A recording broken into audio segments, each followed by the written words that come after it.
সবাইকে স্বাগত জানাচ্ছি আরও একটি দারুণ এবং দরকারি ভিডিওতে। আমরা অনেকে ভুলে যাই কোন বর্ণগুলোতে অর্ধমাত্রা হবে।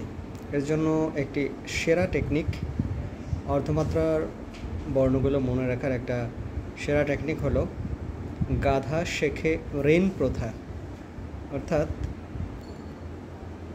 গাধা, এখানে গ ধ তালব্য শ খ ঋ ন প্রথার প থ। এই ছোট্ট একটি লাইন, এটা যদি আমরা মনে রাখি তাহলে বাংলা ব্যঞ্জনবর্ণ ও স্বরবর্ণ মিলে মোট যে 8টি অক্ষর রয়েছে যেগুলোতে আমরা অর্ধমাত্রা ব্যবহার করি সেটি আমরা মনে রাখতে পারবো। তো আজকের ভিডিও এ পর্যন্ত। ধন্যবাদ সবাইকে।